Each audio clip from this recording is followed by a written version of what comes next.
One important criticism of political liberalism is that liberalism tends to undermine communities. Let me point out two ways in which liberalism is thought to undermine communities. First, liberalism tends to place a heavy emphasis on individual rights. Because of this, in any kind of controversy, it's going to tend to side with the individual over the local community, family, religious organization, etc. If liberalism does this consistently and systematically, it makes it hard to maintain strong communities. If every time the community tends to act on what the majority or powers that be choose, the larger government comes in and interferes and takes the side of the individual, it makes it difficult to maintain strong communities. And liberalism, in fact, tends to aim at making people able to make their own choices independent of their communities. The second point is that liberalism tends to promote economic independence.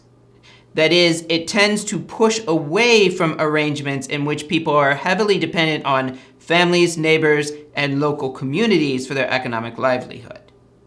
There was a good example in a case in Canada called Hofer versus Hofer. One of the dissenting justices argued that if a person is part of a commune that owns all property in common, if he leaves the commune, he has a right to demand a share in the product of the commune. That is, he has a right to demand back compensation for the labor that he put into it. A lot of people have said, hold on, these kind of communities couldn't survive if everybody everyone who got mad and left was allowed to then put these strong economic demands on the community.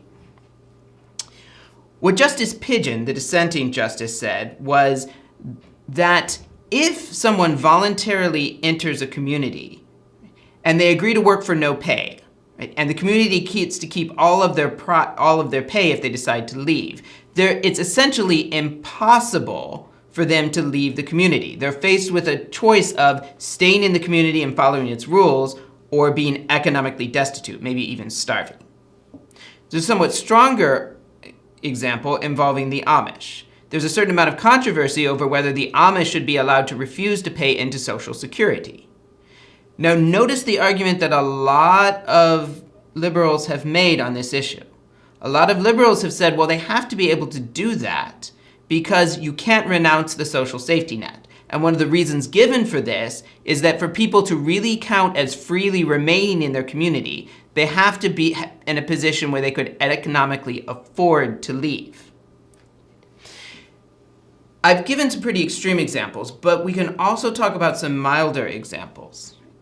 A lot of people have pointed out that in the modern world, there's been a move away from situations in which people are economically dependent on the people around them.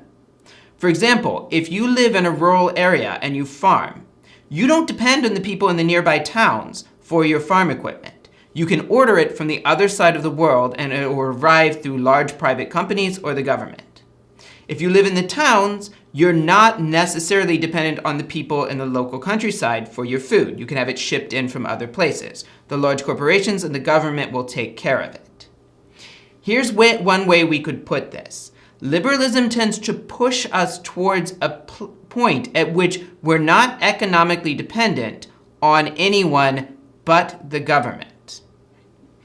I see an interesting illustration of both of these trends, personal and economic independence, in a statement made by President Obama during his second campaign for president. He said at one point that government is the one thing that we all have in common. On a national level, this is an important point. Okay? There is a sense in which in such a geographically diverse, right, and in some ways culturally diverse country, that's the one thing that we all share. But notice that a lot of people worry that liberalism pushes us towards a world where even within, say, a small town, the government is the one thing that all people have in common.